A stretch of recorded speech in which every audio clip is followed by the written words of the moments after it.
Então, esse daqui é o primeiro Galdino Talk, é isso aí? Galdino Talk? Galdino Talk. É, tá batizado. o nome foi feito agora, a gente não tem... Opa! Ela bota ali. Bota ali. Eu trazer minha arma, mas daí... Não quer? Eu trazer minha arma, mas... E é a primeira gravação que a gente tá fazendo e uma pessoa muito especial veio participar. Olha só, né? Leozeira! Agora sim. Pô, ajuda ali, né? Ah, já apareceu. Vai editar. Qual que vai ser? Eu não vou editar nada. Aqui não tem edição. Aqui não é a Rede Globo. Foi. Gravando! Gravando. Então, esse daqui é a primeira edição do Galdino Talk. A gente tá fazendo aí... E esse nome também veio agora. A gente não tinha esse nome. Acabamos de criar aí, né, Léo? E assim, né... Porque, na verdade, isso aqui tá sendo feito a facão, como a gente chama popularmente, né? A gente conseguiu uma estrutura base aqui e vamos meter ficha, né? É isso aí. E a primeira pessoa que a gente escolheu aí para conversar é o Léo, né? Muitas pessoas que me seguem já conhecem o Léo, a gente tá sempre junto aí. O Léo, que é médico anestesista, ele é pastor da INC Blumenau.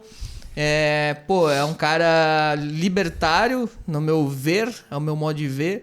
É um cara que eu considero as ideias dele como ideais, assim, de tirar o chapéu, né? Eu acredito muito que o Léo é um cara que tem aí princípios e coisas que a gente tem praticamente 90% de afinidade em quase tudo, né, Léo? Quer se apresentar também? E o Léo é um cara... Rasgação de seda, né? O Léo é um cara inspirador, velho.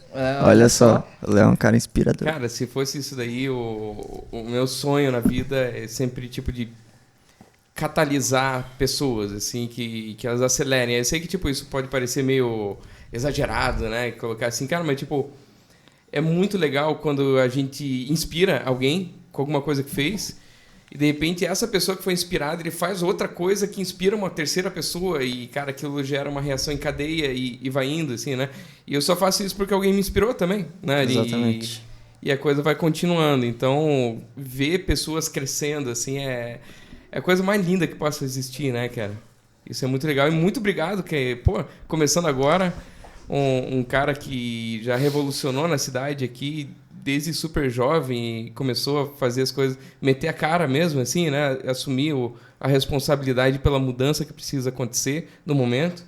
E saber que a gente faz as coisas, nem sempre você tá fazendo, às vezes tem coisa que você pode olhar para trás, era super jovem, hoje você fala, eu faria diferente, mas, cara, você fez, não é todo mundo que faz, cara. Tipo, a grande maioria das pessoas tem boas ideias, mas não tem o punho para colocar elas em prática e, às vezes, tem orgulho demais para reconhecer que alguma coisa precisava ser mudada no meio do caminho. Então, esse se auto-exclui. E por isso que você tá aqui até hoje, né, cara? E tá sempre com ideia, conversando e formando círculos com gente legal, né, cara? Sabe o que é mais doido que tu falou, Léo? É assim, ó... como é que eu me envolvi nisso? Só para dar uma ideia geral, né, cara? Na época, quem começou o negócio do impeachment da Dilma, que foi onde eu lancei, né, a política, foi uma menina chamada Bruna Maffei. Na época, sei lá, ela tinha 15, 16 anos. Nossa. E aí eu fui tirar um sarro da cara dela no Facebook. Eu fui dar risada da cara dela. E aí, tipo, ela me deu uma lição de moral, assim, eu falei, cara, o que eu tô fazendo da minha vida, né? Porque, eu já li, eu já estudava, mas, pra mim, eu olhei aquela coisa, começando pela Bruna, eu falei, nada a ver. Aí a Bruna me deu uma lição de moral, eu falei, cara, eu tô fazendo merda da minha vida. Daí eu falei, não, então vou ajudar a Bruna. E aí onde a gente encontrou o resto do pessoal, que é o IVL, né? O Instituto Verdade e Liberdade. E, cara, a gente continuou, fez o impeachment da Dilma. Depois a gente quebrou pau com o MBL, saiu fora. Então, até foi histórico, né? O impeachment ali em Blumenau foi... Cara, foi a maior manifestação proporcional do Brasil, né? Quantas pessoas chegou 70 mil pessoas. Tem uma divergência de número com a Polícia Militar, mas é 70 mil pessoas. Isso que ano foi? Cara, 2000 e... Léo já tava aí, né? Já tava, 2015. 2015 ou 2016, por aí. A cidade aqui tinha o quê na época? Uns 350 mil habitantes. Por aí. Você tem 70 menos até, mil numa talvez. mesma rua. Loucura, né? Isso aí. Enfim, e aí, Léo, diz pra nós aí qual que é a tua experiência no meio... Vamos começar pelo assunto do momento, a pandemia. A pandemia do coronavírus, ou vírus chinês para alguns. Como é que tu tá vendo a pandemia do ponto de vista como médico agora? Falando assim, como médico. Cara, é legal. Tipo, a gente tenta departamentalizar a vida, né? Separar assim, mas... Ao mesmo tempo, tipo, se eu pego como médico, eu puxo como pastor, que eu tenho aquela ansiedade por comungar pessoas, por gerar comunidade, por relacionamentos. Eu também sou pai e tô sempre pensando, tipo, na minha filha, como é que ela vai ficar aqui. Gente morando numa cidade que não é a cidade que eu nasci, não tenho pai, a gente não tem a nossa família, que a gente é super apegado, mas a gente tá longe de todos eles. Como médico, tipo, esse com certeza... Desde que eu entrei na faculdade em 2000, tipo, é o momento mais crítico e polêmico da medicina desde lá, assim, né? Tipo, onde a gente enfrenta algo que é novo, assim, né? Apesar de a gente saber que lá pro Oriente, tipo, volta e meia surge esse tipo de doença e some, né? Sim. Tipo, eles já têm esse histórico. E a gente que tá aqui num país de doenças tropicais, né? Tipo, a gente... Não é um país onde as pessoas não são doentes, é um país onde todo mundo pega doença todo ano, né? É diferente de diversos outros países, assim, né? Tipo, a medicina tropical e a infectologia aqui são muito fortes, né? Sim. Então, tipo, quando você fala das doenças daqui com um médico americano, assim, pra ele, é igual quando a gente ouve sobre alguma doença, tipo um ebola, que é da África, assim, né? A gente vê, nossa, tipo, é uma doença parece que é de outro planeta. Uhum. E, tipo, a gente tá acostumado a conviver com isso daí. Então, uma coisa que é difícil de entender é que, cara, o que tá mudando, o que mudou é a infectologia mudou. Que loucura. Cara, tipo, a epidemiologia mudou. Então, cara, tipo, só que ela mudou bem numa época que a gente vive valores pós-modernos e... Tipo, como médico, a gente fica em situações muito delicadas, porque, tipo, as pessoas esperam que a gente se posicione. Tipo, é o papel do médico se posicionar. Tipo, o papel do médico sempre é conservador. Sempre é conservador. Tipo, ele precisa falar de um jeito que as pessoas menos se contaminem. Sim. Mas existe um negócio muito difícil que, tipo, ninguém sabe direito. Tipo, a gente sabe como que contagia, como é que passa as coisas, né? Tipo... Acho que o jeito mais fácil, se fosse com outra realidade, é dizer, como é que faz pra ninguém pegar a Covid? Então todo mundo se mata. Se todo mundo morrer, ninguém pega a Covid. Na verdade, a única forma que... se for ver, né, a grande diferença é que estão esperando uma opinião política do médico, né? Eu acho que é isso, né? Cara, tipo, ele foi cair, tipo, pensando do jeito mais sóbrio, tirando qualquer conspiracionismo do caminho, qualquer coisa disso daí. Cara, ele foi cair justamente num ano político, num ano eleitoral para nós. Só que os lugares onde isso virou político no mundo inteiro foi Brasil e Estados Unidos. Isso que eu vejo com outros países. Cara, tipo, eu tenho amigos... Eu tenho grandes amigos na Singapura, na Malásia, na Europa em si, vários lugares. Tipo, lá é um pouco politizado, porque lá tudo é politizado na Europa, né? Sim. Mas, tipo, você vê na Ásia, eles simplesmente falam de lockdown, não lockdown. Cara, e as coisas vão andando, mas, tipo, ele tomou proporções políticas no Brasil e nos Estados Unidos que em outros lugares não tem. Tanto é que essa questão da contaminação em Nova York, né, saiu aquele estudo que mostrou que 70% das pessoas foi contaminada em lockdown, em casa, né? Uhum. Tipo assim, é um estudo de caso pequeno que foi feito e tal, tinha um número de pessoas ali pequeno, mas, pô, mostrou que as pessoas se contaminaram dentro das próprias casas, cara. Então, tipo assim, sinais de que o lockdown também não é a solução. Não é a solução. Não tem solução. Exato. Negócio, tipo, exato. Tá querendo conter uma gripe. Tipo, não tem como conter uma gripe. Não tem como. Tipo, nunca aconteceu. Sempre foi, tipo, a escola passa gripe, todo mundo pega gripe. Todo ano a gente que tá aqui no Brasil pega gripe. E... de repente, tipo, quer que mude tudo, né? Tipo, não tem como evitar uma gripe. Você pega uma gripe com azar, você pega 2 gripes no mesmo ano. Cara, isso nunca foi incomum. Mas a gente tá falando de uma doença que ninguém sabe direito. Tipo, hoje em dia, tipo, a gente sabe que o pior fator de risco é a obesidade. Obesidade, tipo, são os obesos que acabam morrendo. Sim. Tipo, que acabam se contaminando mais. Tipo, é lógico que tem o idoso, tem aquele que já tem comorbidade, já tem outras doenças. Mas, tipo, isso tudo foi surgindo dentro de uma realidade que existem intenções políticas em praticamente todas as pessoas. É difícil desvincular, tipo, e a gente sempre acaba tentando sondar qual que é o interesse pessoal que essa pessoa tem nessa informação. Cara, tipo, isso é doentio e já tá incrustado na cabeça da gente. Mas uma coisa que me preocupa nisso aí tudo, tipo, a gente tá na era da informação. Na verdade, tipo, já dá pra quase considerar uma pós-era da informação. Porque a gente tá vivendo hoje a primeira grande epidemia do mundo, onde está tentando se aplicar o Big Data a um diagnóstico. Então, o que acontece? O modelo de pesquisa está completamente rompido, onde tem pessoas que tentam aplicar um modelo que eu já posso considerar como ultrapassado de pesquisa, de metodologia científica, e está numa transição de metodologia científica diferente. Porque nunca se produziu tanta informação quanto hoje em dia. E é baseado nessa... Tipo, só que vem tudo sem filtro na internet. Tipo, vem todo tipo de informação diferente. Sim. E às vezes é mais importante você ser um bom influencer do que ser um bom cientista. Então, tipo... Dá aquela impressão que, ao invés de, tipo... políticos e burocratas da saúde, tipo, eles precisam se blindar politicamente. Eu entendo todo esse processo. Eu chego a entender. Tipo, eu posso discordar de muita coisa, mas eu entendo muito do processo. Tipo, ele precisa se blindar e hoje em dia é mais importante você ter influencers do teu lado do que ter cientistas do teu lado. Claro.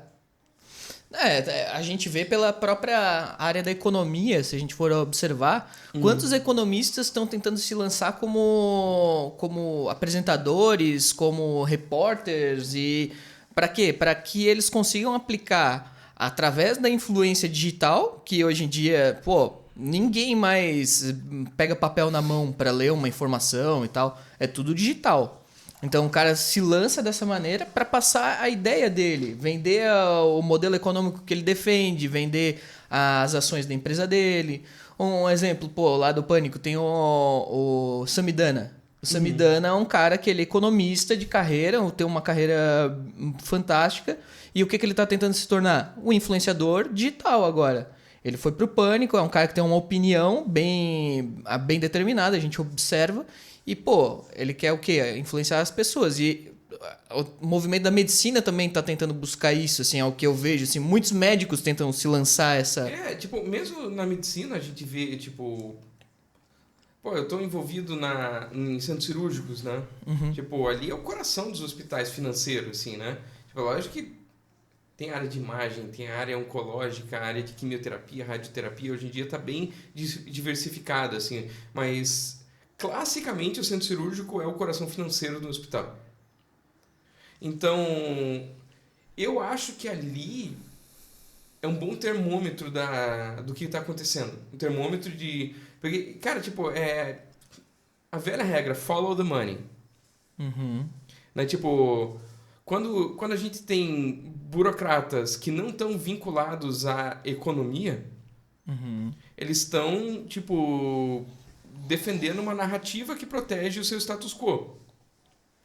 Natural. Não estou falando que isso é do mal. Estou falando que isso é humano.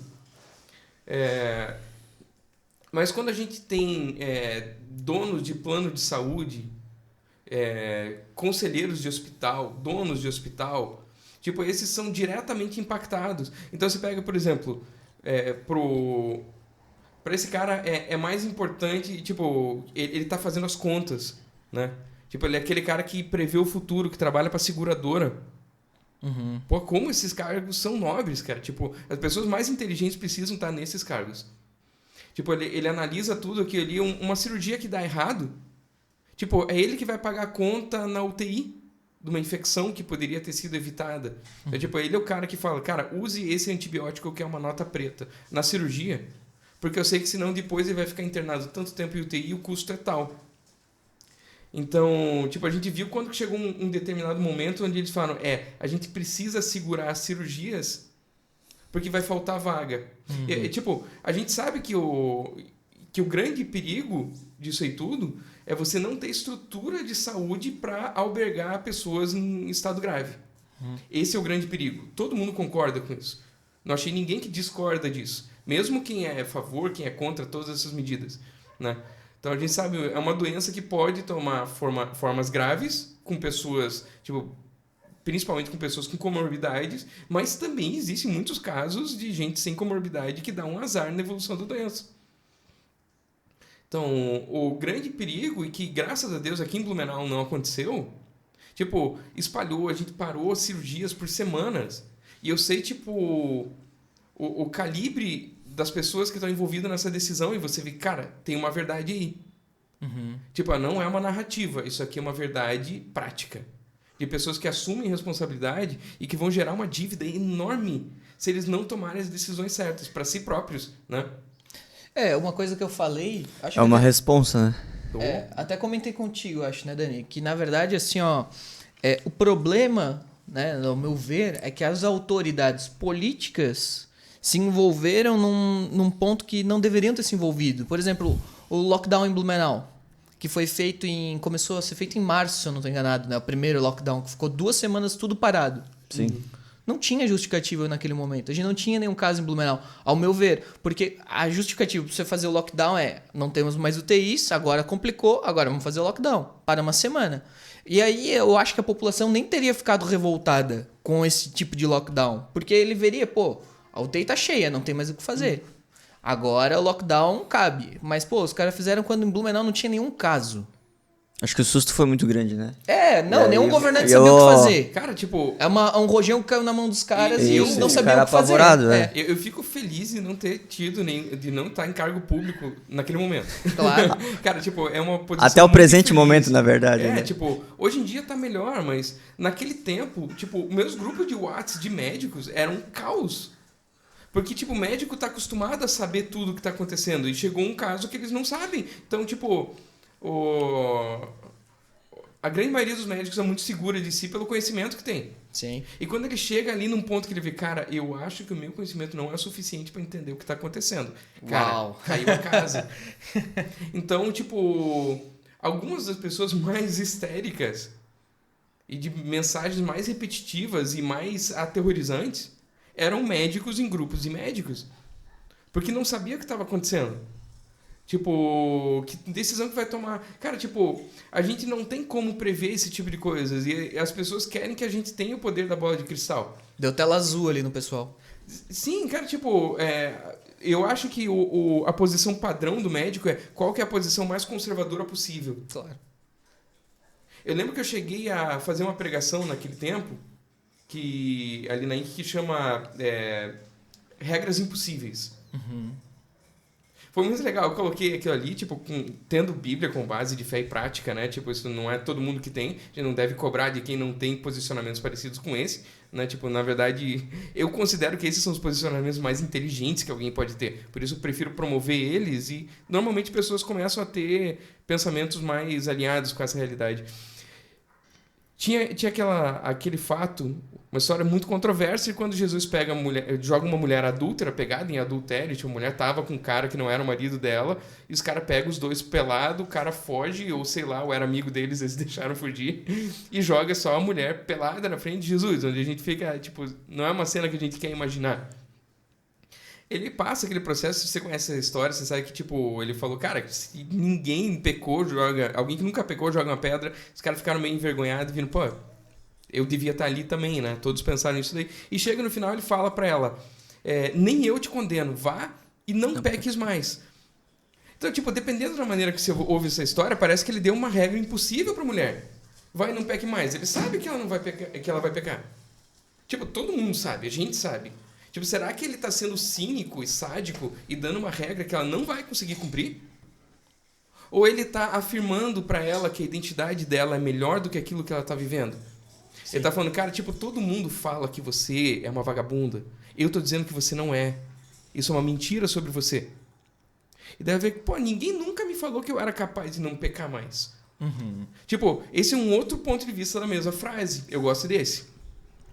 Tipo, se a gente chega ali, por exemplo, o médico, às vezes, tipo, todo mundo a posição mais conservadora que pode ter é: vou colocar uma regra que é impossível do Zé cumprir, porque daí, tipo, quando ele violar, e quando ele ficar doente, eu vou falar: mas você não fez tudo que eu disse. Isso é um posicionamento de fuga. Isso é um posicionamento, tipo, de extremo, tipo, fuga da responsabilidade da informação. O que eu falo? Olha, você não pode sair de casa. Lembra naquele tempo que eu falava: mas as pessoas têm que ir no supermercado.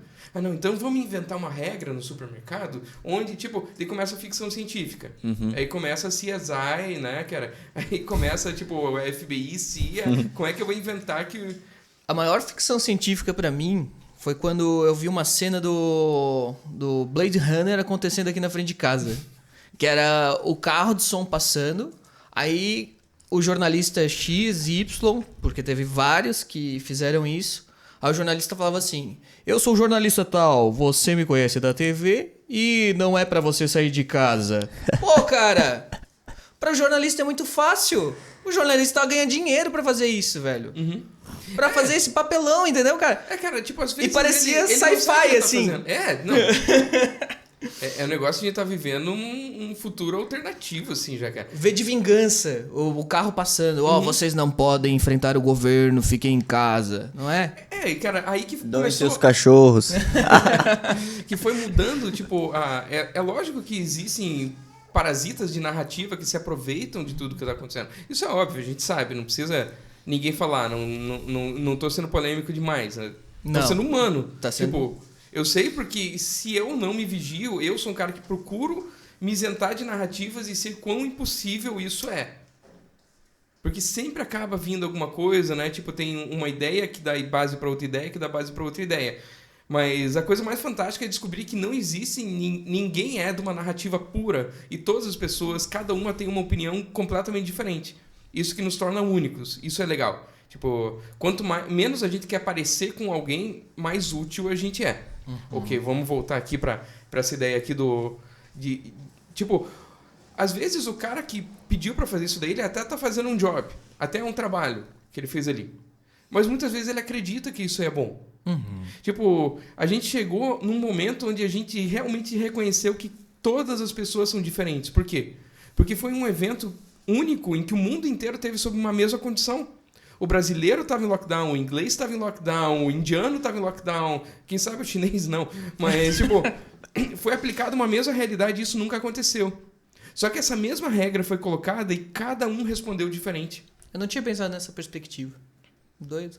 Então, tipo, não existe como você colocar uma regra sobre todo mundo e achar que ela vai funcionar. Tipo, existem certas posições e responsabilidades que a gente precisa colocar uma regra para um grupo específico, para uma organização, para uma cidade, porque, tipo, é o cargo que lhe compete, você precisa responder por isso. Então, nisso que eu falo, ainda bem que eu não estava num cargo desse, que você precisa ter a bola de cristal e falar a coisa certa. Porque a grande maioria deles, tipo, tomou posições ultraconservadoras, e você vê que, engraçado, tipo, os caras que são considerados conservadores são os que estavam tomando posicionamentos mais liberais no momento. O que, cara, tipo, é um turnaround, assim, assustador, cara. Tipo, que você vê, tipo, pessoas extremamente progressistas propagando a coisa mais conservadora que possa existir. Aí talvez tenha uma divergência de terminologias, né? Tipo, talvez não seja conservadora a palavra, seja... tipo assim, no meu ponto de vista, é uma coisa muito mais de ditar as regras, assim. Pra mim, na minha cabeça, ao menos, na minha cabeça, tu ditar pras pessoas que elas podem ou não podem sair de casa... Nossa, sair de casa, cara, é ditatorial. É coisa de ditador, entendeu? Então, o cara que fala que ele é a favor de todas as liberdades, esse é outro paradigma que eu vi acontecendo. Eu vi. Não sei se vocês também perceberam disso.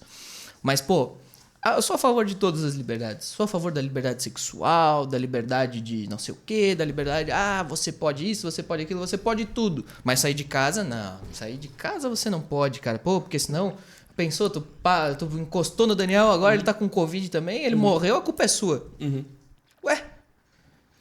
Colocou. É esse que tá. Tipo, uma das coisas que dentro disso daí, nessa ideia que a gente vive um momento pós-moderno e a gente vive uma grande mudança em epidemiologia e infectologia. Você pega, por exemplo, num hospital. O que tem o poder de polícia dentro do hospital? Tem uma coisa que tem o poder de polícia acima do conselho, acima dos donos. Chama CCIH, que é a Comissão de Infecção Hospitalar. Tipo, eles são a polícia. Tipo, eles colocam regras, por quê? Porque eles estão lidando com um ponto onde a liberdade está acima do médico, acima do paciente, acima da conduta que está sendo ali. CCIH, por exemplo, é quem determina antibióticos dentro do hospital. Por quê? Antibióticos errados geram bactérias multiresistentes.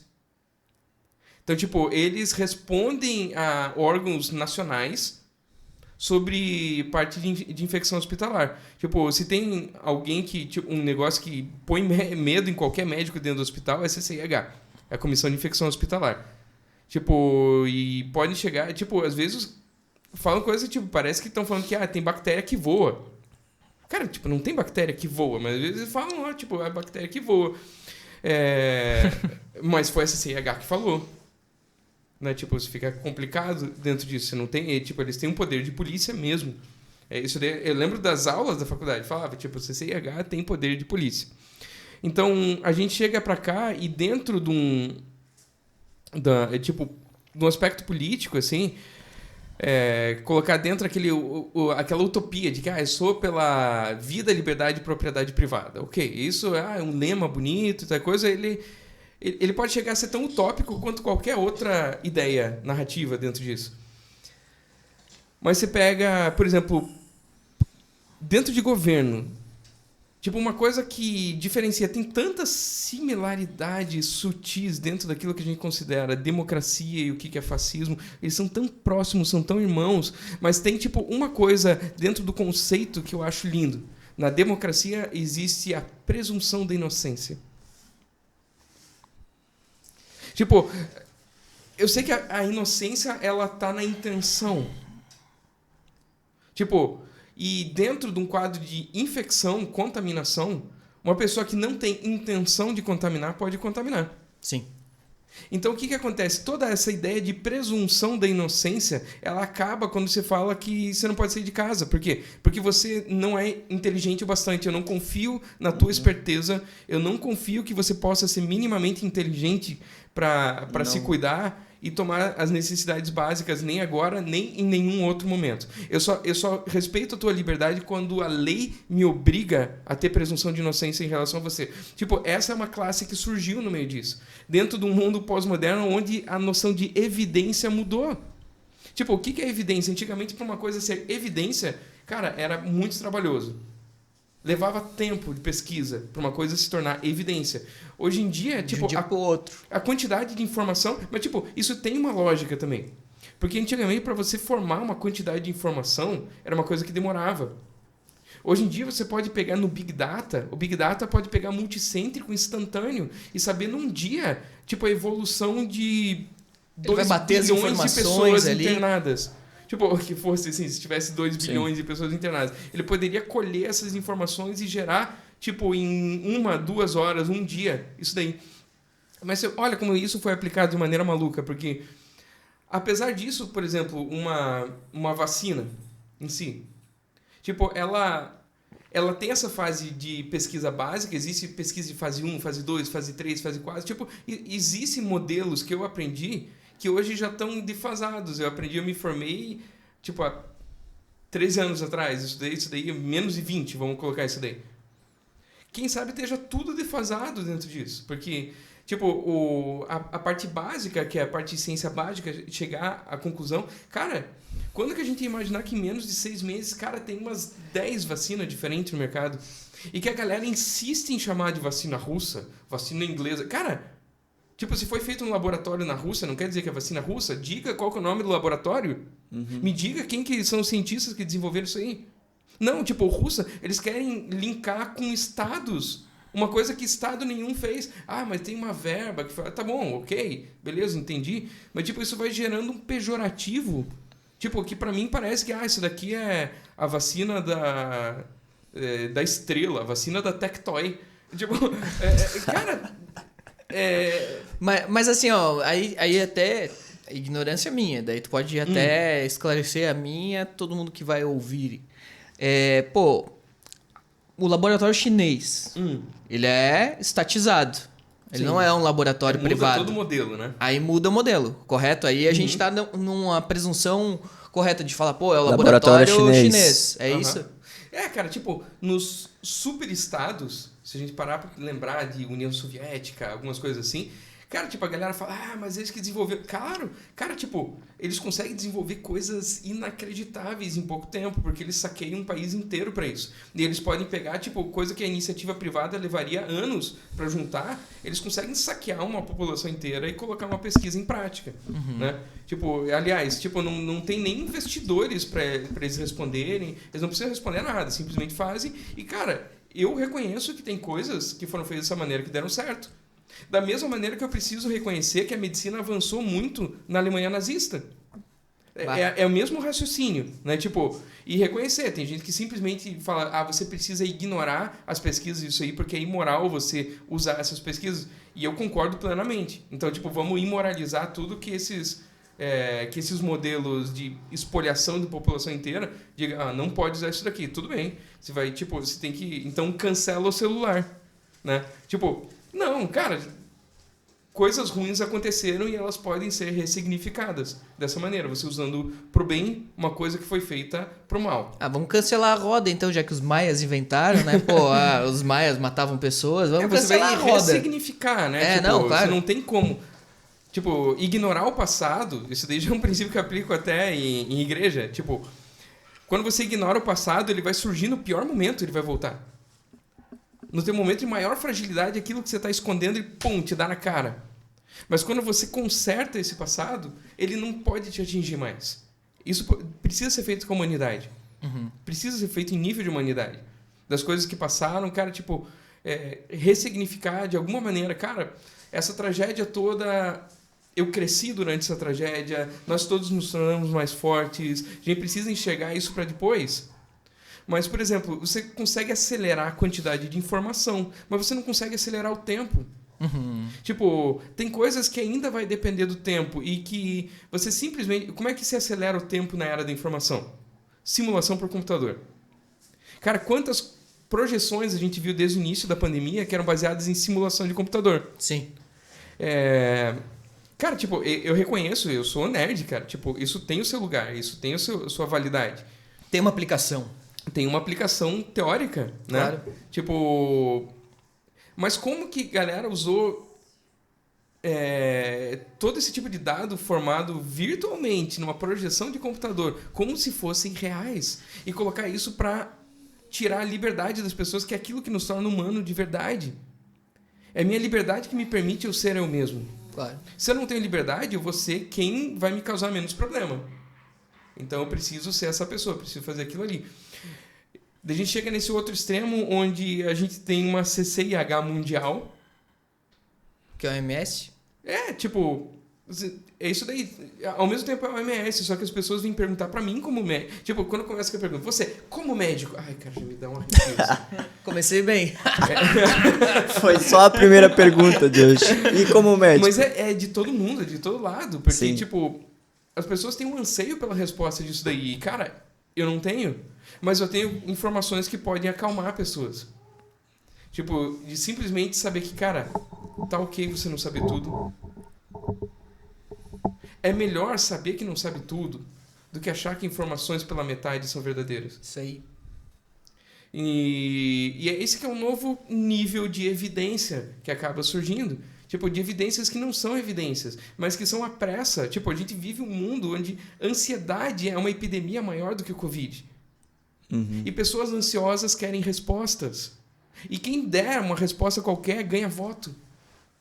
E a era da informação é uma desgraça por isso, né? Porque daí é muita informação. É muita informação. É o que Scrooge chamava de enchente de ideias, né? Então, tipo assim, qualquer coisa viraliza, né, cara? Saiu a primeira vez, viralizou. Cara, sei lá, bicho, é um cenário muito... É muito legal. Tipo, na verdade, a gente precisa entender isso para criar o futuro. Porque o futuro, ele tá nisso, né? Então você pega hoje, tipo, quem que realmente tem poder nas mãos?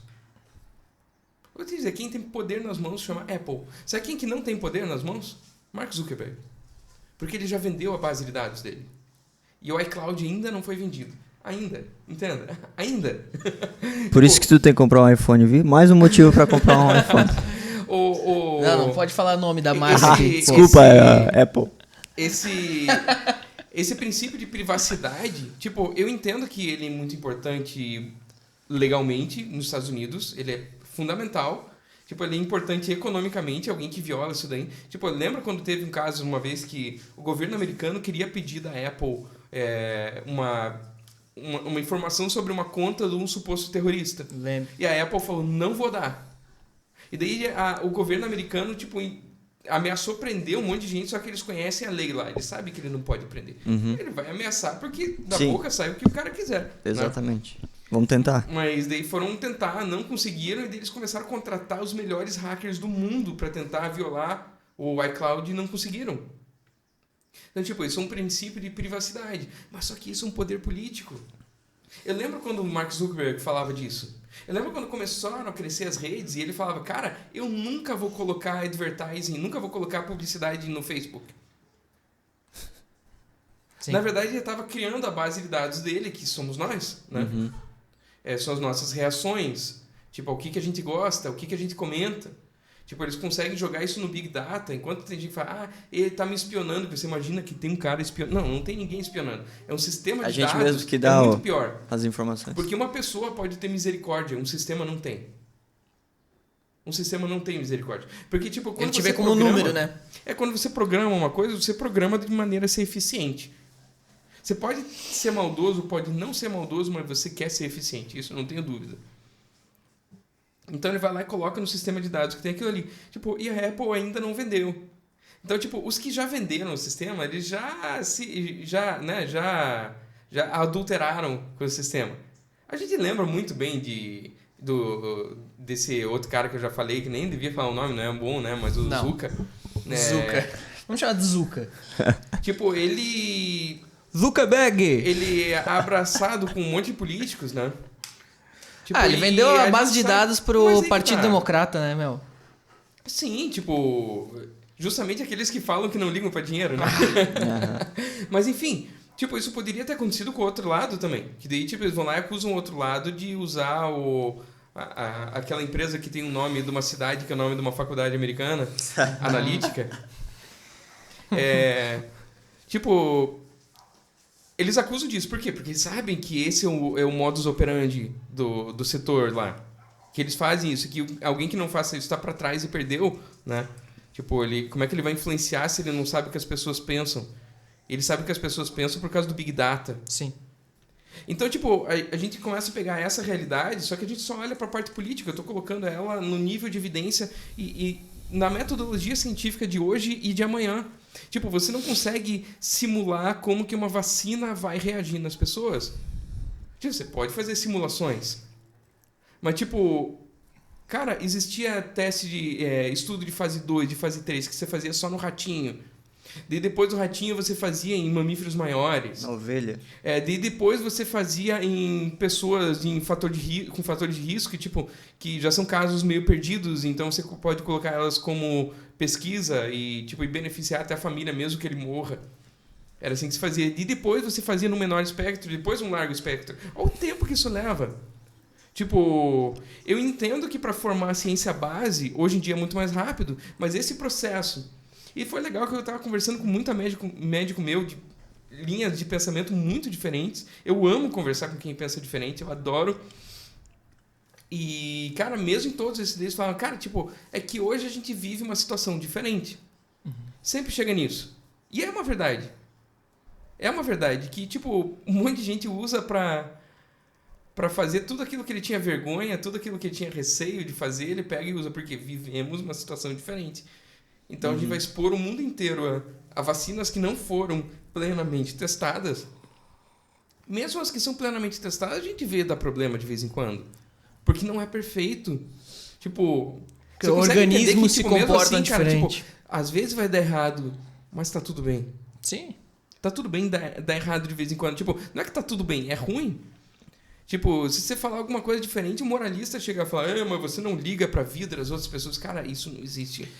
Ninguém não liga pra vida dos outros. Cara, a gente psicopata, mas ele precisa ser tratado, né? Eu tava falando com a Gil, e aí, vamos aproveitar o gancho. Eu tava falando com a Gil esses dias, e aí a gente falando sobre a forma de lidar com a morte. Porque isso tem muito a ver com esse medo coletivo, assim, essa histeria coletiva que se instaurou, tem a ver com a maturidade de lidar com a morte e tem a ver com como é que eu vou chamar, cara? A falta de esperança nas pessoas, tipo assim, a falta de, sei lá, sabe? Porque pra mim, pô, eu tenho minha espiritualidade, então, pô, eu sou cristão, a minha cabeça é o seguinte, velho, se eu morrer, tá tudo certo, bicho. Uhum. Eu não tenho medo de morrer. Cara, agora, pô, os caras... tocou num ponto muito central. Não é esse... Eu vejo que esse é um dos problemas, não é? Cara, tipo, o que acontece? Socialmente, tipo, até toda a ideia legalista... Vou dar um pouquinho de base aqui, em cima de história e Bíblia, e tentar ser muito resumido nisso. A Bíblia e a história mostram pra gente que governos e religiões sempre foram aliados. Sempre foram aliados. Tipo, todo governo precisa de uma religião aliada. Na própria Bíblia era assim. Tipo, tem até um personagem Melquisedeque, a partir dele, tipo, rei e sacerdote são pessoas diferentes. Uhum. Porque o rei, para governar, ele vai lá e coloca leis. Só que ele sabe que normalmente as pessoas seguem a lei quando estão sendo vistas. Porque você não tem como moralizar pessoas através de um código de lei. Uhum. Você normatiza comportamentos públicos. Até aí tudo ok. Só que, tipo, você não convence pessoas através de uma lei. Não tem como, tipo... E se ela obedecer uma lei quando ela tá sozinha, quer dizer que, na verdade, tipo, aquele é o padrão moral da pessoa. Isso. E a lei não tá mudando nada porque ela faria isso em público também. Uhum. Né? Tipo, já tem o outro filósofo que falou que os maus sempre conseguem contornar qualquer lei e os bons não precisam dela. Sim. Mas, então por isso que as pessoas, tipo, elas têm o seu aspecto moral e é nisso que o governante precisa do sacerdote. Porque o sacerdote, ele mexe no coração das pessoas e pode ser que elas sejam realmente melhores. Só que daí ele toma para si o resultado, dizendo que foram as leis que foram estabelecidas que transformaram as pessoas nisso. Isso aí não tem muito como. Daí, tipo, a gente chega pra cá e tenta moralizar as coisas que estão acontecendo hoje. Através de leis. Cara, só que, tipo, a lei, ela muda o comportamento das pessoas através do medo. E, cara, tipo, tanto pra vocês quanto pra qualquer um que tá assistindo, eu desafio a lembrar, tipo, da maior cagada que você fez na vida. E tentar lembrar se não tinha um dos fatores que te motivaram a fazer aquilo foi medo. Tipo, pode ter N fatores, mas um deles era medo. Uhum. Tipo, a gente imagina que o medo ele é um excelente ingrediente para controlar o comportamento dos outros. Uhum. Só que eu considero péssimo. Porque é ali que a maioria das pessoas faz a sua pior escolha da vida, motivado por medo. Uhum. E as melhores escolhas da vida normalmente são motivadas por esperança. Tipo, é por esperança que você faz uma coisa dar errada, só que você insiste, vai lá e faz de novo, até ela dar certo. Isso aí. Tipo, medo e esperança são duas coisas que tem dentro disso.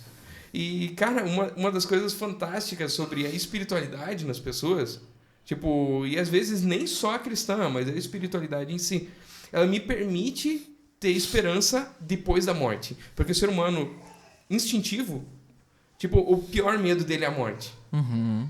É o desconhecido, a inexistência. Mas mesmo assim, aí também tá um problema que é a falta de conhecimento das pessoas, né? Porque a nossa mente, ela é atemporal.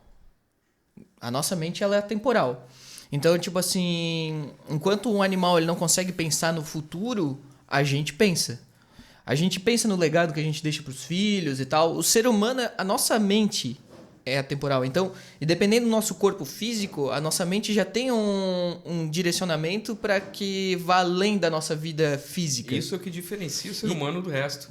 E as pessoas não entendem isso. E aí eu não tô falando de ser cristão. É como tu falou, não é ser cristão. É ser... Humano. É ser humano, humano. é isso Tu ter reconhecimento de que tu não é um animal comum. Tu não é um cachorro. Porque hoje em dia é isso. Infelizmente, o pessoal confunde. A gente tenta colocar, né? Tipo, eu entendo isso daí. Eu, pessoalmente, sou super evolucionista. Isso aqui, um monte de gente pode parar de me seguir pra ouvir isso daqui. Mas eu espero que dê uma chance antes. Pra entender o que é isso daí. Eu não nego isso daí tudo, esse tipo de informação. Mas, cara, eventualmente pessoas, tipo, de todas as religiões do mundo tentaram buscar aquilo que é ser divino.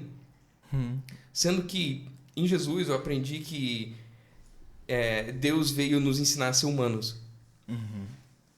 É meio que ao contrário isso daí. Tipo, era exatamente isso que era o projeto dele, né, nessa criação. Tipo, o que reflete a imagem e semelhança de Deus no humano é que ele cria o futuro.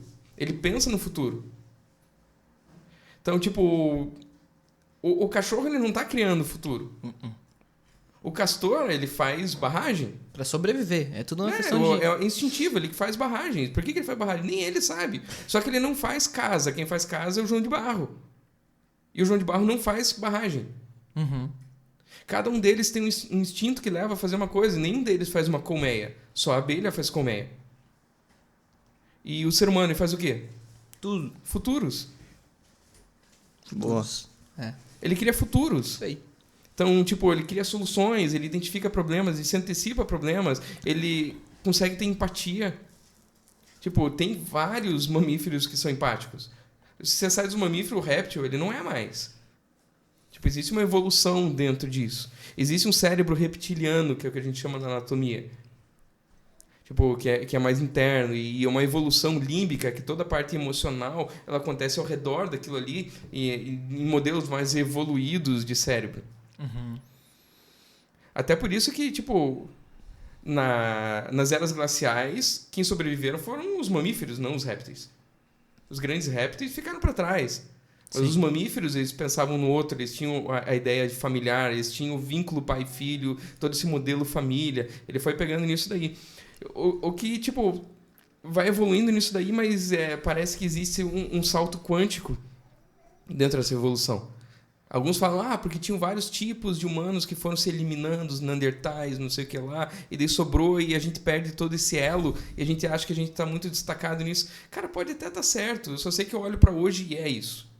Tipo, nós não somos simplesmente animais mais evoluídos. E alguém fala, mas não pode matar a vaca. Não estou falando que é bonito matar a vaca. Eu sei que é necessário.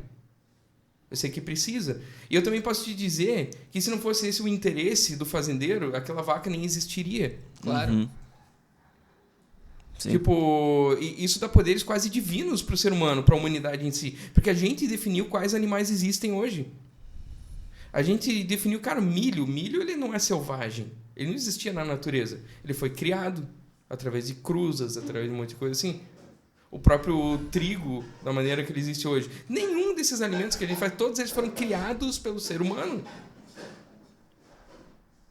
Tipo, é um fenômeno, o ser humano é um fenômeno que não existe nada igual reportado no universo inteiro. Eu acredito que tenha. Mas, tipo, reportado não. A gente não sabe, não tem isso documentado. Tipo, eu acredito que o universo inteiro foi feito para gerar vida. Que a vida ela surge mesmo. Tipo, a matéria-prima do universo ela é feita para gerar vida. E é nisso que me aponta para Deus. Porque Ele é o gerador de vida. Então, eu sou motivado pela vida ou pelo medo da morte? O medo da morte leva a gente a fazer coisas... Tipo, o medo da morte leva a gente a não viver. Sim.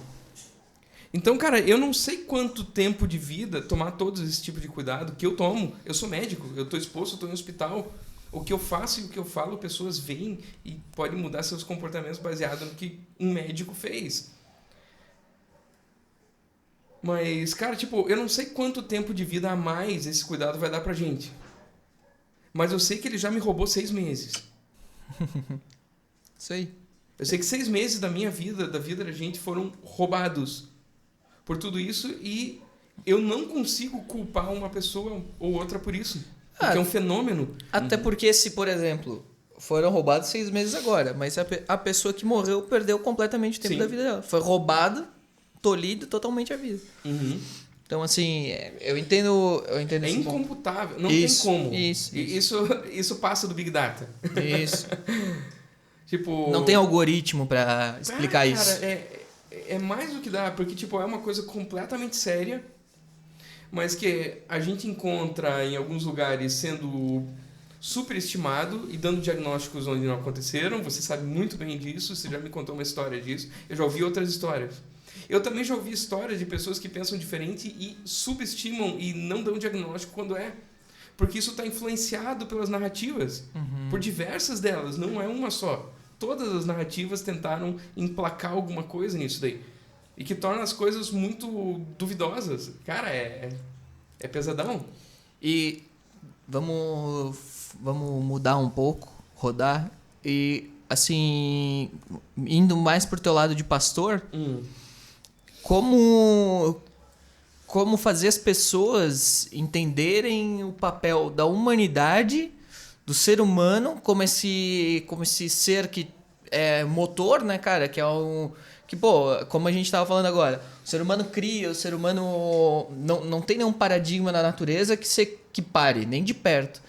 Como fazer o ser humano, indivíduos, mais a questão da sociedade e, tipo assim, tudo isso nesse momento de caos, assim, que as pessoas não sabem, que tem problema psicológico, que tem um monte de coisa acontecendo na vida delas, tipo assim, como levar elas para Cristo? Como levar elas para conviverem... Conhecer a verdade. Como isso? Como Conhecer levar elas a pra... Tem uma noção de verdade, assim, né? É um negócio muito amplo, né? Cara, tipo, Deus é um Deus relacional, né? Tipo, ele é um relacionamento. Tipo, não tem como imaginar ele como uma entidade, uma pessoa, um formato, né? Porque ele é amor, e amor não é uma coisa, ele é uma interface que relaciona entre as pessoas. E esse daí é outra coisa que eu tava pegando, tipo, Cara, muito legal quando Jesus fala... eu tive fome e você me deu de comer. Eu tive sede e você me deu de beber. Eu tava nu e me vestisse. Eu tava doente e me visitasse. Eu tava preso e você foi lá. E os caras falam, não, a gente nunca viu você passar por isso. Cara, é que a gente enxerga Deus tipo quando uma oração tua foi respondida.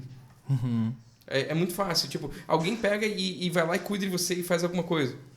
Cara, isso daí a gente ouve, por exemplo, na medicina com piada. Ele fala, fica agradecendo a Deus, mas fui eu que operei. E daí, tipo, e a pessoa que é realmente grata, ela sabe que foi Deus e o cara. Sim. Que foram os dois. E, tipo, e se não tivesse aquele cara, como ela vai saber que Deus ia fazer aquilo? Então, tipo, a gente enxerga pessoas fazendo e a gente é grato a Deus. Certo? Certo. É fácil, né? E Jesus coloca o paradigma ao contrário. Que ele fala que é pra gente enxergar ele naquele que está orando e pedindo. Sendo que, na verdade, aquilo que a gente está fazendo, a gente está sendo a resposta da oração falada ou silenciosa daquela pessoa que está necessitada. Então, tipo, cara, isso é muito legal porque nisso ele revela a onipresença. Ele está em tudo. Tipo, ele está no que doa e no que recebe.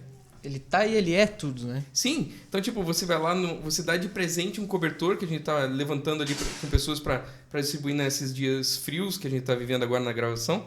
No dia da gravação aqui desse podcast. Sim. E, cara, tipo, ele é onipresente, porque quando você está respondendo a oração de alguém, está sendo a resposta da oração de alguém, eu tenho que enxergar Jesus naquele que está pedindo. Então, tipo, ele tá no que doa, ele tá no que recebe, ele é onipresente, ele tá no presente que você dá. E o grande objetivo disso tudo é que ele consegue resolver um paradigma da humanidade que é unir, gerar relacionamentos entre pobres e ricos. Só que isso exige presença. Às vezes, mesmo como igreja, a gente fala, vai lá e arrecada e tal coisa, vai lá e distribui como igreja. E tipo, eu tô levando Jesus e tal coisa. E muitas vezes a gente fica preso numa publicidade religiosa. Onde está simplesmente tipo, divulgando a brand da igreja, a marca da igreja.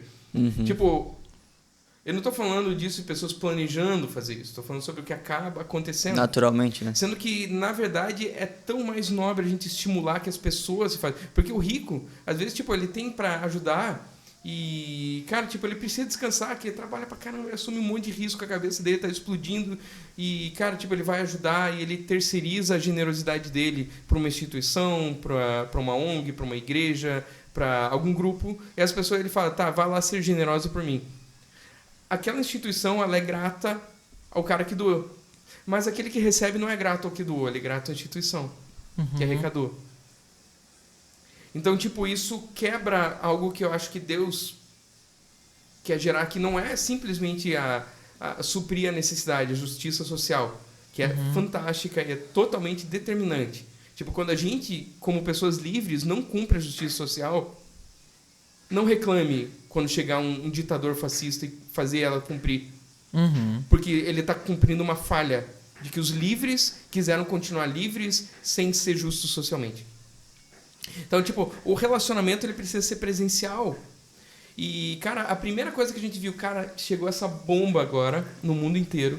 Aqui no Brasil a gente teve ainda o respiro a mais, que eu pude acompanhar igrejas na China, pude acompanhar igrejas asiáticas, depois acompanhei as igrejas europeias, depois acompanhei as igrejas americanas, e aqui chegou quase um mês depois.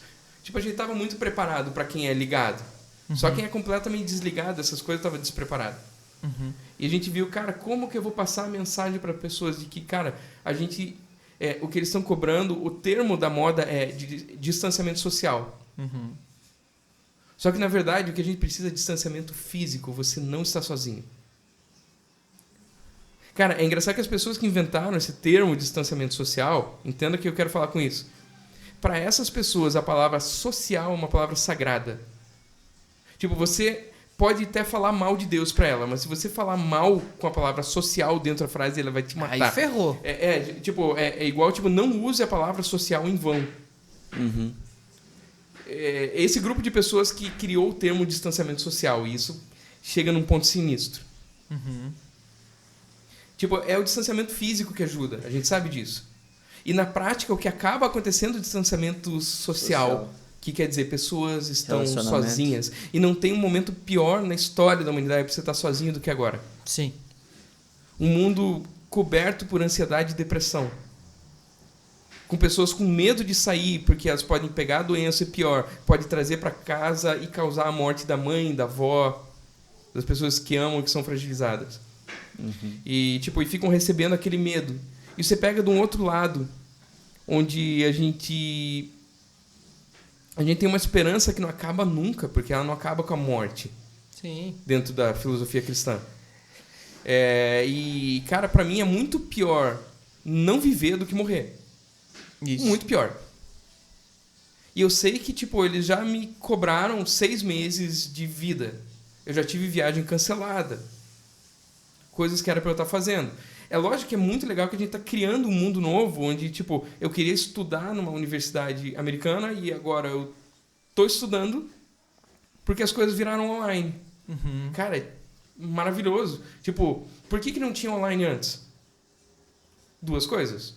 Primeiro, regulamentações, que diversas delas caíram por causa da urgência. Então, tipo, a gente pode ressignificar isso aí tudo, né? Por mais que várias coisas ruins aconteceram nesse momento, várias coisas boas aconteceram. Sim. Que a gente tem que ficar esperto, porque liberdade só se perde uma vez. Depois você precisa de sangue para reconquistar ela. Isso aí. Esse é um problema. Você cede a liberdade, só que para reconquistar ela você precisa de um William Wallace. Você precisa de um cara desses, assim. E, tipo, as pessoas simplesmente estão dando a liberdade de mão aberta, mão beijada, porque tem medo. Sabe o que é... Aí tem uma outra coisa, né? Porque nos dias de hoje, assim, tem muita questão de... Além de todo esse caos social que tem, os papéis dentro da sociedade, de homem, de mulher, de filho, de tudo se confunde, né? Não sei se vocês conseguem entender. Tudo se confunde. E aí, esses dias, a gente viu eu e a Ju no mercado e tal, a gente viu uma situação e a gente conversando com a pessoa.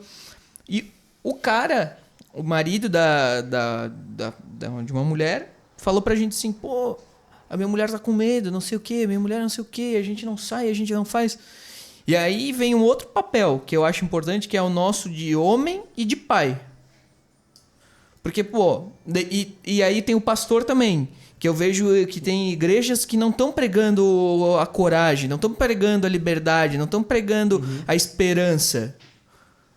E assim, o nosso papel é levar essas coisas, é levar a esperança, é levar a coragem. Cara, como é que eu, como homem da casa, vou chegar com medo dentro da minha casa? Acabou, a minha mulher vai ficar triste, vai ficar deprimida, por óbvio.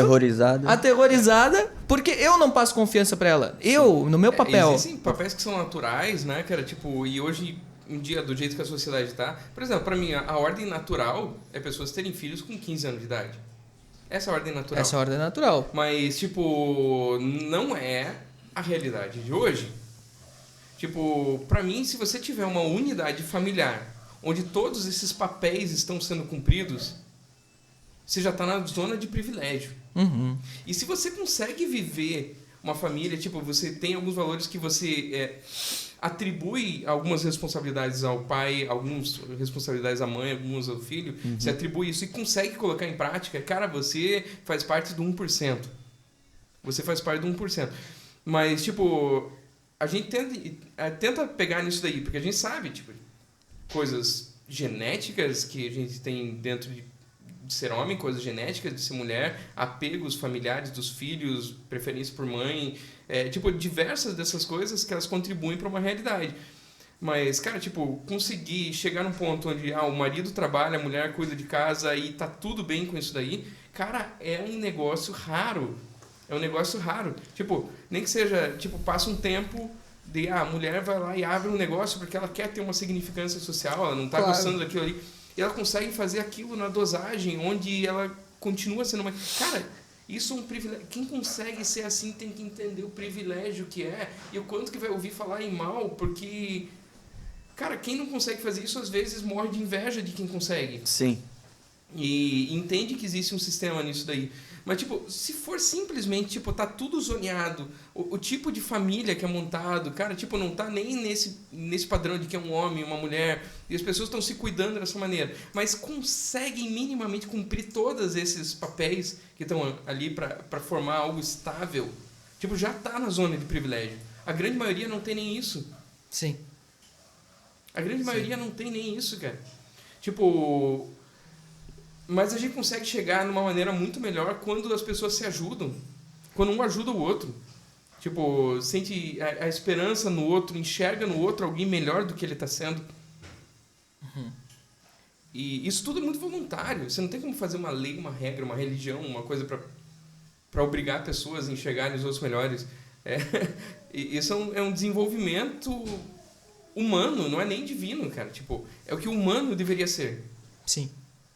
Sim. Eu acho que essa pandemia, tipo, ela revelou muito da humanidade, do que a gente está sendo, do que a gente podia ser. E eu acho que muito disso daí ele está no futuro que a gente está criando.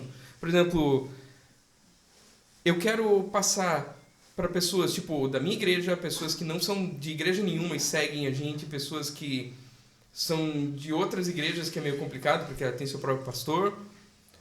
Mas, tipo, instilar coragem, instilar determinação, instilar senso de propósito, instilar identidade e saber que, cara, tipo, é um momento da gente pensar soluções diferentes. Tipo, eu não acho que ser, por exemplo, eu quero um futuro melhor. Eu sempre congreguei numa igreja que senta todo mundo na cadeira um do lado do outro. Eu sempre congreguei numa igreja que tem banco de madeira, compridão, um só. Tipo, 2 ali para ter um corredor do meio, onde passa um sacerdote ali no meio. Tipo, não, a minha igreja é preta. Cara, tipo, você pega nisso daí. Cara, eu acho que tá no momento da gente repensar todas essas coisas. Tipo, e ver como que a gente vai ter uma comunidade, tipo, gerando relacionamentos saudáveis de pessoas que se ajudam para a vida, dentro do momento onde a gente precisa ter tipo, onde isso que a gente está vivendo hoje pode ser cíclico. Pode ser que aconteça todo ano, pode ser que aconteça a cada 2 anos, Pode ser que na próxima, tipo, medo de um vírus novo, isso já aconteça antes de começar a ter, porque eles vão falar, olha, nós vamos conter essa doença fazendo isso. Como que a gente está preparado para gerar relacionamentos entre as pessoas e manter relacionamentos entre as pessoas num mundo que tem essas novas exigências, né, que vão ser aplicadas de uma maneira ou de outra? Eu acho que está muito mais aí. Tipo, não é simplesmente a coragem de se expor, mas a coragem de romper com alguns modelos e criar modelos que são a prova do futuro. Isso, não, tem isso. Mas quando eu me refiro a coragem, é a coragem no sentido estrito senso, assim, entendeu? Entendi. Mas eu entendi também o teu ponto. Podem entender dessa maneira, né? Que coragem é desafiar as não, coisas assim. Tipo, não necessariamente, às vezes é burrice. E é um negócio assim, ó, porque, beleza, eu sou conservador e tal, barará, cloroquina, eu toquei, essa coisa arada toda, barará. Mas olha só, nada te impede de usar o álcool em gel, nada te impede de... Cara, são coisas simples, entendeu? Eu não falo pra pessoa fazer loucura, não digo pra pessoa sair por aí e ir na festa agora. Sim. Pô, que nem tinha gente que tava fazendo festa já, tipo, festa com 100 pessoas no mesmo lugar. Lá propriamente em Wuhan lá. A gente não sabe, esse que é o problema, né? Tipo... Isso, então, tipo assim, eu digo... Cuida. Se você tem oportunidade, cuida. Não custa nada você cuidar. Mas não deixa de viver. O problema é a pessoa deixar de viver. Inventar um novo modelo de viver. Isso é o problema. E entender que tipo, o futuro ele vai ser híbrido. Ele vai estar ele não vai ser nem aqui, mas ele vai estar num lugar aqui no meio. Tipo, a galera que foi para e-commerce se deu bem. A galera que faz assistência em redes sociais se deu bem. Crise nunca é para todo mundo. Crise é para alguns, né? Tipo, você simplesmente dá um carteiraço, fechar o comércio inteiro da cidade. Tipo, você já... Primeiro, você divide, né? Tem gente que fala, é isso mesmo que vai segurar a doença, a minha avó não vai morrer por causa dessa medida. Né? Que é uma viagem na maionese. Afirmar isso como se fosse uma evidência. Não tem evidência disso. Sim. E também o outro lado que simplesmente fala, né? Tem que estar tudo normal. Cara, tudo normal, sério. Mas aí, tipo... Eu amo aquela ideia de, tipo, autorresponsabilidade. Isso. Eu acho que ela é extremamente importante. Existem momentos em que a CCIH invade o mundo e, tipo, chega com poder de polícia com determinações que, tipo, que eles estão assumindo a responsabilidade e que é muito complicado, tipo, você simplesmente negar, porque eu não sei tudo. Às vezes eles vão afirmar uma coisa que eu falar, isso aí é bobagem, mas às vezes eles sabem mais do que eu. Muitas vezes, quem sabe a grande maioria das vezes... E eu posso achar que tem uma narrativa por trás. A gente vai viver nessa inconstância. No papel do conservador que eu vejo, da pessoa conservadora, a nossa ideia é tu mesclar as teorias com a prática. E pegar exemplos que já aconteceram no passado e trazer à tona e trazer estudos comparativos. Mas quando é uma situação que é ímpar... Você não tem como julgar a ação que as pessoas fizeram, essas são né? As primeiras pesquisas do futuro, né? Tipo, do mundo pós-moderno, tipo, com uma mudança única na história que a gente vê que engloba epidemiologia, infectologia, geopolítica e cara, e pega isso aí tudo e num modelo de, cara, ninguém sabe nada, velho. Tipo, não, ninguém sabe tudo, né? Muita gente sabe bastante, mas ninguém sabe tudo. Cara, quer ver aqui, ó, uma outra coisa maluca, assim. Você pega, por exemplo... Eu lembro do infectologista muito doidão israelense que eu vi lá no começo, assim. E o cara falava, isso daí vai dar tudo errado, vai dar tudo ruim, porque essa doença infecciosa, ela tem um pico, e é nesse pico que todo mundo pega a mesma cepa, a mesma variação genética, a mesma mutação. E aí ela acaba. Ali. E daí ela acaba tendo uma mutação eficiente em um ano, daria um ano, tá acontecendo de novo a doença... Ele falou que tipo, você vai tipo, baixar a curva, só que nesse tempo tem a taxa de mutabilidade viral, ele começa a ter outras cepas, e daqui a pouco você tem numa mesma comunidade diversas cepas diferentes do mesmo vírus, onde pessoas que já pegaram, ela acaba pegando outra cepa e desenvolvendo os mesmos sintomas. E daí acha que está recontaminando, mas na verdade já é uma outra doença. Ok? Daí a gente sai disso daí e vamos lembrar que isso é uma mudança, não foi um vírus que mudou foi a sociedade, o comportamento. Ou seja, essa realidade ela é aplicável a todos os vírus. E, cara, você começa a ver, meu Deus. Que loucura. Que loucura. Cara, tipo, o que tem pra afirmar disso quanto ao futuro? Não sei.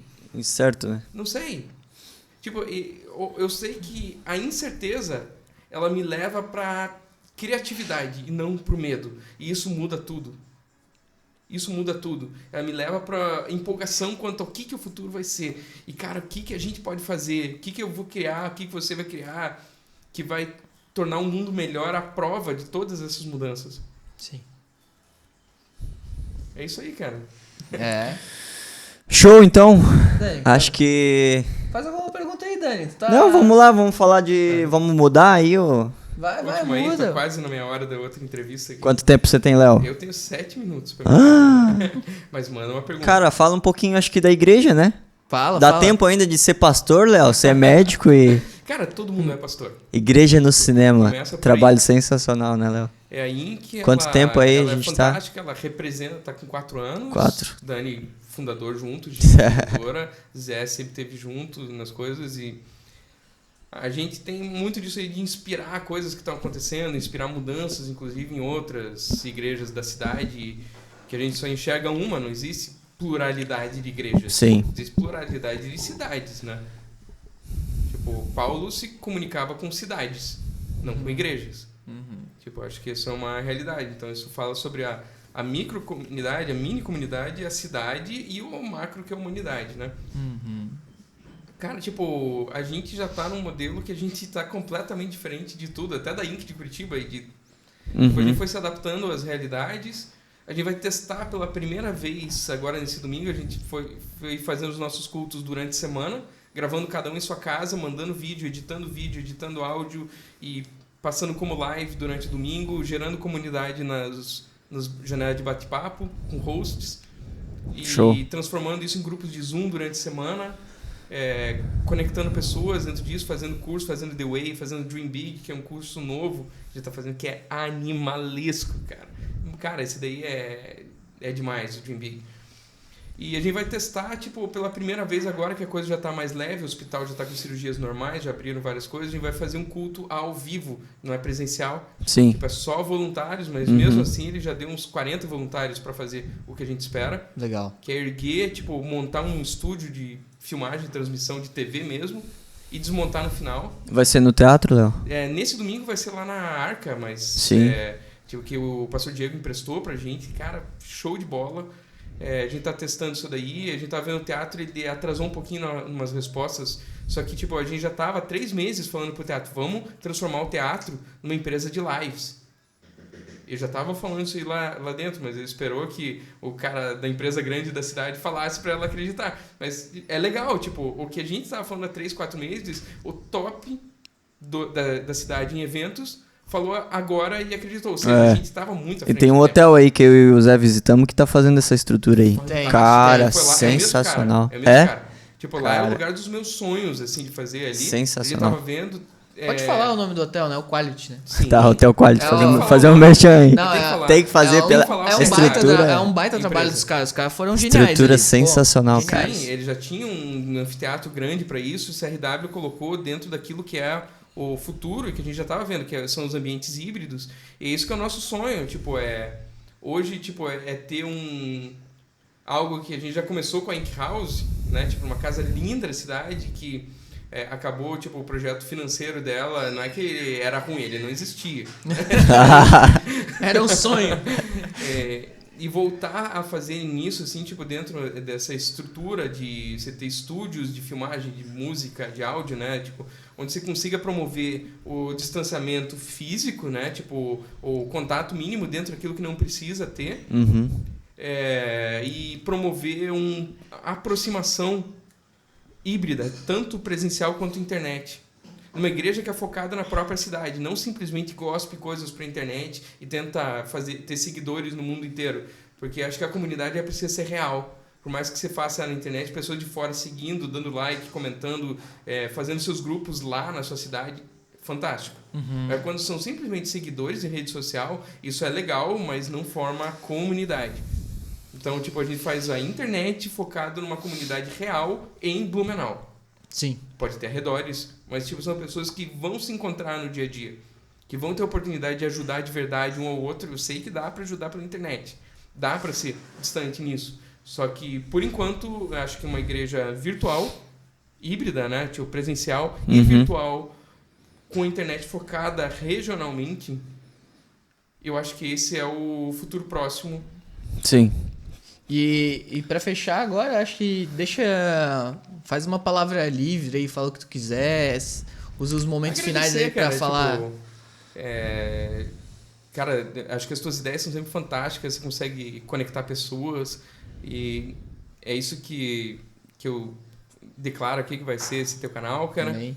Pegar dentro disso e transformar em mudanças reais na cidade onde a gente mora, onde a gente escolheu, tá morando.